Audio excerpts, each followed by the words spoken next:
Address ಅರಸನಹಳ್ಳಿ colony. Sir ನಾವು ನಮ್ಮ ತಂದೆ ತಾಯಿ ಗಂಗಾಧರಯ್ಯ ಅಂತೇಳಿ, ನಮ್ಮ ಅಮ್ಮನ ಹೆಸರು ಮಂಜುಳಾ ಅಂತೇಳಿ. ಸರ್ ನಾವು ಕೂಡ ಫೈನಾನ್ಸಲ್ಲಿ 10 ಲಕ್ಷ ಲೋನ್ ತೊಗೊಂಡಿದ್ವಿ ಸರ್. ತೊಗೊಂಡು ಸರ್ ನಾವು ಕಟ್ಟಿದ್ದೀವಿ, 4 ರಿಂದ 5 ಲಕ್ಷ ಅಮೌಂಟ್ ನಾವು ಕಟ್ಟಿದ್ದೀವಿ. ನಮ್ಮ ತಂದೆಗೆ ಸ್ಟ್ರೋಕ್ ಆದ ಕಾರಣಕ್ಕೆ ಅವಾಗ ಕಟ್ಟೋಕ್ಕಾಗಿಲ್ಲ. ನಮ್ಮ ತಂದೆಗೆ ಪೇಷಂಟ್, ನಾವು ದಲಿತ ಸಮುದಾಯದವರು, ಹಿಂದುಳಿದವರು, ನಮಗೆ ಯಾವುದೇ ರೀತಿ ಜಮೀನಿಲ್ಲ, ತೋಟ ಇಲ್ಲ ಸ್ವಾಮಿ, ಕೂಲಿ ಮಾಡಬೇಕು, ಜೀವನ ಮಾಡಬೇಕು. ಹಾಗಾಗಿ ಕಟ್ಕೊಂಬಂದಿದ್ದೀವಿ ಅವ್ರ ಅಮೌಂಟ್ನ.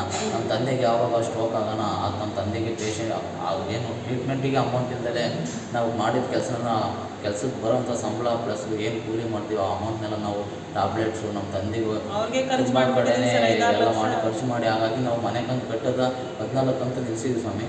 ಆ 14 ಕಂತನ್ನ ನಾವು ಅವರು ಟೈಮ್ ಕೊಡಿ ಅಂದರೆ ಟೈಮ್ ಕೊಡ್ತಿಲ್ಲ ಸ್ವಾಮಿ. ಮನೆಯೇ ಸೀಜ್ ಮಾಡ್ತೀವಿ ನಾವು. ಒಂದು ಸತಿ ಕಟ್ಟಿ, ಯಾರು ಸಾಯಿಲಿ ಯಾರು ಇರಲಿ ನಮಗೇನು, ನಿಮ್ಮ ದುಡ್ಡು ಕಟ್ಟಿ. ನಮ್ಮ ತಂದೆನೂ ಕೂಡ ಅವ್ರಿಗೆ ತೋರಿಸಿದ್ವಿ, ಕಳಿಸಿ ಸ್ವಾಮಿ. ಅವ್ರು ಮೆಡಿಕಲ್ ರಿಪೋರ್ಟ್ಗಳೆಲ್ಲ ತಗೊಂಡು ಅವ್ರಿಗೆ ಕೊಟ್ಟಿದ್ದೀವಿ. ಟೈಮ್ ಕೊಡಿ ಅಂದರೆ ಟೈಮ್ ಕೊಡ್ತಿಲ್ಲ. ಏನು ಮಾಡೋದು? 2 ದಿವಸ ಕೊಡಿ. 11 ಲಕ್ಷ ಕಡಿ, 5 ಲಕ್ಷ ಕಟ್ಟಿ ಸ್ವಾಮಿ. ಇನ್ನೂ 11 ಲಕ್ಷ ಕಟ್ಟಿದ್ರೆ ನಾವು ಎಲ್ಲಿಂದ ಕಟ್ಟ ಅಂತ ಏನು ಮಾಡೋಣ? ಸಾಯನ ಇರೋಣ ಹೇಳಿ. ಇವ್ರು ಕೊಡೋ ಟಾರ್ಚರ್ಗೆ ಏನಾರ ಮಾಡ್ಕೊಂಡು ಎಲ್ಲರೂ ಸತ್ಕೊಡ್ತೀವಿ ಸ್ವಾಮಿ ನಾವು. ನಮ್ಮಮ್ಮರು ಅದೇ ಉದ್ದೇಶಕ್ಕೆ ಸರ್ ಇವತ್ತು ಈ ಥರ ಮಾಡ್ಕೊಂಡಿರೋದು. ಮಾನ ಮರ್ಯಾದಿನ ಹೋದ್ಮೇಲೆ ಇದ್ರು ಸತ್ರಿನ ನಾನು ಇದ್ರೆ ತಾನೇ ಬಂದು ಇಡೀ ಊರೇ ಕಾಣಕ್ಕೆ ನಮ್ಮನ್ನು ಮರ್ಯಾದೆ ಕಳೆದಿದ್ದಾರೆ. ಇದ್ರು ಹಿಂದೆ ಸತ್ರು ಒಂದೇ ಸಮಯ ಅವ್ರಿಗೇನು ದುಡ್ಡು ಕಟ್ಟಲ್ಲ ಅಂತ ಹೇಳಿಲ್ಲ. ನಮ್ಗೆ ಯಾವುದೇ ರೀತಿ ನಮಗೆ ನೋಟಿಸನ್ನು ಯಾವುದೇ ರೀತಿ ನೋಟಿಸ್ ಕೊಟ್ಟಿಲ್ಲ. ನಮಗೆ ಏಕಾಏಕಿ ಬಂದು ನಮ್ಮ ಮನೆಯನ್ನು ಸೀಜ್ ಮಾಡೋಕೆ ಬಂದರೆ 7-8 ಜನ ಬಂದು ನಮ್ಮ ಮನೆ ಹತ್ರ ಹಂಗೆ ಹಿಂಗೆ ಅಂತೇಳಿ ಬಾಯಿ ಬಂದಾಗ ಏಕವಚನಕ್ಕೆಲ್ಲ ನಮ್ಮನ್ನು ಮಾತಾಡಿ ನನಗೆ ತುಂಬ ಏನು ಮರ್ಯಾದೆ ಕಳೆದಿದ್ದಾರೆ. ದಯವಿಟ್ಟು ನನಗೆ ಈ ಕೂಡಾಸ್ ಕಂಪ್ನಿಗಳಿಂದ ನಮಗೆ ನ್ಯಾಯ ಕೊಡಿಸಿ ದಯವಿಟ್ಟು. ಎಷ್ಟು ಲಕ್ಷ ಲೋನ್ ತೊಗೊಂಡಿದ್ದೀರಾ ಸ್ವಾಮಿ? ನಾವು ಅವ್ರು 10 ಲಕ್ಷ ತೊಗೊಂಡಿದ್ದೀವಿ. 10 ಲಕ್ಷಕ್ಕೆ 4 ರಿಂದ 5 ಲಕ್ಷ ಯಾವಾಗ ತೊಗೊಂಡಿದ್ಲು? 22ನೇ ಇಸ್ವಿಲಿ ತೊಗೊಂಡಿದ್ದೀವಿ ಸ್ವಾಮಿ. ಎಷ್ಟು ತಿಂಗಳು ಕಟ್ಟಬೇಕಿನ್ನ? 14 ಕಂತಿನ ಕಟ್ಟಬೇಕು ಸ್ವಾಮಿ. 14 ತಿಂಗಳು ಕಟ್ಟಬೇಕು ಸ್ವಾಮಿ. ನಿಮ್ಮ ಇನ್ನು 14 ತಿಂಗಳು ಕಟ್ಟಬೇಕಾ? ಹಾಂ ಸ್ವಾಮಿ. ಇನ್ನೆಷ್ಟು 5 ಲಕ್ಷ ಕಟ್ಟಿದ್ರಿ, ಇನ್ನು 6 ಲಕ್ಷ ಕಟ್ಟಬೇಕಿನ್ನ ಆಯ್ತಾ? ಯಾರು ಯಾವ bank? Equitas small finance bank ಸ್ವಾಮಿ. ಹೌದಾ? ಇಲ್ಲಿ ಚಿಪ್ಟೂರ್ದಾ? ಯಾರು ಬಂದು ಆಮೇಲೆ ಇದು ಮಾಡಿದ್ದು ಬೈದಿದ್ದಾರೆ? ನಮಗೆ ದಿಲೀಪ್ ಅನ್ನೋರು ಸ್ವಾಮಿ. ದಿಲೀಪು ಮತ್ತು ಇಕ್ವಿಟಾಸ್ ಸಿಬ್ಬಂದಿಗಳು ಸ್ವಾಮಿ. ಸಿಬ್ಬಂದಿಗಳು ಎಷ್ಟು ಜನ ಬಂದಿದ್ರು? ಒಟ್ಟು ಒಂದು 6-7 ಜನ ಬಂದಿದ್ರು ಸ್ವಾಮಿ. ಇಕ್ವಿಟಾಸ್ ನಡೆಸ್ತಾರೆ. ಇನ್ನೊಬ್ರು ಅಡ್ವೊಕೇಟ್ ಕಮಿಷನ್ ಅಂತ ಬಂದಿರು, ಕೋರ್ಟ್ ಕಮಿಷನರ್ ಅಂತ ಹೇಳಿ. ಸರಿ, ಹೆಣ್ಮಕ್ಳು ಏನು ಬೈದ್ರು? ಹೆಣ್ಮಕ್ಳು ಸ್ವಾಮಿ ಹಂಗೆ ಈಗ ಆಚೆ ಮಾಡ್ರಿ ಸೀಜ್ ಮಾಡ್ತೀವಿ, ಮನೆ ಸೀಜ್ ಮಾಡಬೇಕು. ನಮಗೆ ಕೋರ್ಟಿಂದ ಆರ್ಡರ್ ಆಗೈತೆ, ಯಾರನ್ನೂ ನಮ್ದು ಏನೂ ಮಾಡೋಕ್ಕಾಗಲ್ಲ. ಕೋರ್ಟ್ರಿಂದ ಆರ್ಡರ್ ತಗೊಂಡು ನಾವು ಬಂದಿರೋದು ಇಲ್ಲಿಗೆ, ನಡ್ರಿ ಆಚೆಗೆ ಅಂತ ಹೇಳಿ. ಎಷ್ಟು ಜನ ಮಕ್ಕಳು ನಿಮಗೆ?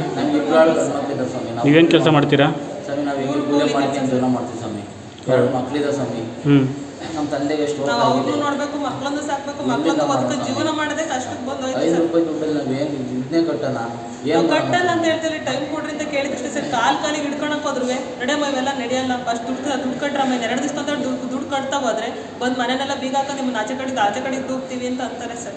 2 ದಿವಸದೊಳಗೆ 11 ಲಕ್ಷ ನಾವೆಲ್ಲರೂ ಕೂಡ ನಾವು ಪ್ರಾಣ ನಮ್ಮ ಅತ್ತೆಯವ್ರು ಮಾಡ್ಕೊಂಡ್ರೆ ನಾಳೆ ನಾವು ಮಾಡ್ಕೋಬೇಕಾಗುತ್ತೆ ಸರ್. ನಾವೆಲ್ಲರೂ ಸಾಯ್ತೀವಿ.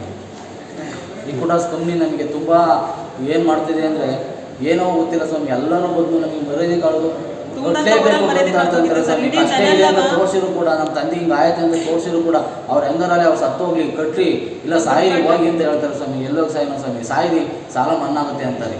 ಹಂಗಾಗಿ ಸರ್ ಈ ನಿರ್ಧಾರ ತಾಂಡಿರೋದು. ನಾನು ಇದ್ರ ತಾನೇ ಬಂದು ಇವ್ರ ಮನೆ ಹತ್ರ ಕೇಳೋದು, ನಾನು ಸಾಲ ಕಟ್ರಿ ಅಂತ ಹೇಳಿ, ನಾನೇ ಸತ್ಬಿಡ್ತೀನಿ, ಮನ್ನಾ ಮಾಡಿ ಕೇಳ್ರಿ ಅಂತ ಹೇಳಿ ಈ ರೀತಿ ಮಾಡ್ಕೊಂಡು ತಲೆ ಕೆಡಿಸ್ಕೊಂಡಿದ್ದೀನಿ. ನಮಗೆ ನ್ಯಾಯ ಕೊಡಿಸಿ. ಎಲ್ಲರೂ ನ್ಯಾಯ ಸಿಗ್ತಲ್ಲ ಸ್ವಾಮಿ. ನಿಮಗೆ ದಯವಿಟ್ಟು ನ್ಯಾಯ ಕೊಡಿಸಿ. ಅವ್ರು ದುಡ್ಡು ಬೇಡ, ನಾನು ಕೊಡ್ತೀನಿ, ಟೈಮ್ ಕಾಲಾವಕಾಶ ಕೊಡಿಸಿ ಸ್ವಾಮಿ. ಇನ್ನು ಮನೆ ತಗ ಬಂದು ಬೀಗ ಹಾಕ್ತೀನಿ, ಆಚೆ ಕಡೆಗೆ ನಡ್ರಿ ಅಂತಿದ್ದಾರೆ. ಅದು ಸ್ವಾಮಿ ನಾವು ಎಲ್ಗೋ ಮನೆ ಬಿಟ್ಟು ನಾವು ಆಚೆ ಬೀದಿ ಪಾಲ್ ಆಗ್ಬೇಕಾಗುತ್ತೆ. ಎಲ್ಗೋ ಮಕ್ಕಳು ಮನೆಗೆಲ್ಲ ಕರ್ಕೊಂಡು ಬಟ್ಟೆ ಆಚೆ ಕಡೆಗೆ ಇರ್ತೀವಿ, ನಡ್ರಿ ಆಚೆ ಕಡೆ ರೋಡಿಗೆ ಅಂತ ಕೇಳ್ತಾರೆ.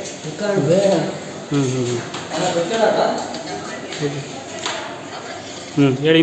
ಮತ್ತು ಇದು ಈಗ ಎಷ್ಟು ಇನ್ನು 6 ದಿನ, ಎಷ್ಟು ತಿಂಗಳು ಕಟ್ಟಬೇಕಾಗಿತ್ತು? ಎಷ್ಟು ತಿಂಗಳು ಕಟ್ಟಿದ್ರಿ ಸ್ವಾಮಿ? ನಾವು ಕರೆಕ್ಟಾಗಿ ಇನ್ನು 14 ಕಂತು ಕಟ್ಟಬೇಕು ಸ್ವಾಮಿ. ಇನ್ನು 14 ಗಂಟೆ ಸರಿ. ನೀವು ಬ್ಯಾಂಕಾದ್ರೆ ಹೋಗಿದ್ದೇನೋ ಹೇಳಿದ್ರಾ? ನೀವು ಬ್ಯಾಂಕಲ್ಲಿ ಕಷ್ಟ ಹೇಳಿದ್ರಾ?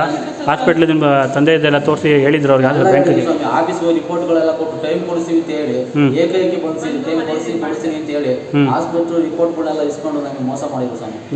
ಏಕೈಕಿ ನೋಟಿಸು ಕೊಟ್ಟಿಲ್ಲ ಸ್ವಾಮಿ. ನೋಟಿಸ್ ಕೊಡ್ದಾಗ ಇಂಟಿಮೇಷನ್ ಮಾಡಿದಾಗ ಡೈರೆಕ್ಟ್ ಬಂದು ನಮ್ಮನ್ನ ಇಡೀ ಮರ್ಯಾದೆ ಕಳೆದಾಗ ಸರ್. ನಾವು ಇದ್ರು ಒಂದು ಸತ್ತು ಬಂದು ಯಾಕೆ ಬಿಡ್ಬೋದು ಸ್ವಾಮಿ? ಏನು ಔಷಧಿ ಕೊಡಿದವ್ರೆ ಸ್ವಾಮಿ? ಅವರು ಕಳೆನಾಶಕ ಔಷಧಿ ಕೊಡ್ತಾರೆ. ಪಾಯ್ಸನ್ ನಾನು ಇರೋದೆಲ್ಲ ಸತ್ತೋಗ್ತೀನಿ ಅಂತ ಹೇಳಿ. ಡಾಕ್ಟ್ರ್ ಹೆಂಗೆ ಏನು ಹೇಳ್ತಿದ್ದಾರೆ? ಡಾಕ್ಟ್ರ್ ಏನು ಹೇಳ್ತಿದ್ದಾರೆ? ಡಾಕ್ಟ್ರ್ ಸೀರಿಯಸ್ ಐತೆ.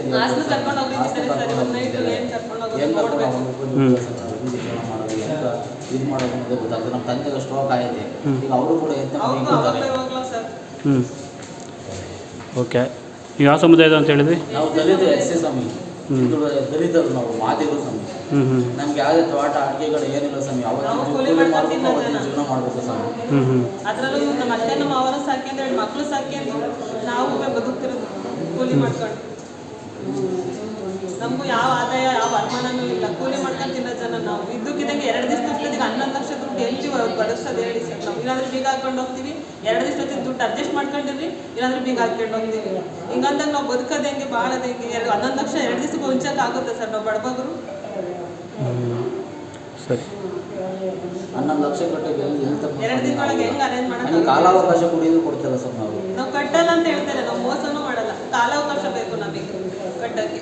ದಯವಿಟ್ಟು ನಮಗೆ ನ್ಯಾಯ ಕೊಡಿಸಿ, ನಮಗೆ ಕಾಲಾವಕಾಶ ಕೊಡಿಸಿ ಸ್ವಾಮಿ. ನಾವು ಅಮೌಂಟ್ ನಾವು ಕೊಡ್ತೀವಿ. ತೀರಿಸ್ಬೇಕು ಅಂತಲೇ ಸರ್ ತಗೊಂಡ್ರೆ ನಾವು ಮೋಸ ಮಾಡಬೇಕು ಅಂತ ತಗೊಂಡಿಲ್ಲ. ಮನೆ ಪರಿಸ್ಥಿತಿ ಹಿಂಗೈತಿ, ನಮ್ಮ ಮಾವರಿ ಸೋಕಾಗೈತಿ. ಅವ್ರಿಗೂ ಅದನ್ನೆಲ್ಲ ನೋಡಿ ಕೂಡ ಬೇಕು ಅಂತ ಮಾಡ್ತಾರೆ ಸ್ವಾಮಿ ಅವರು. ಓಕೆ.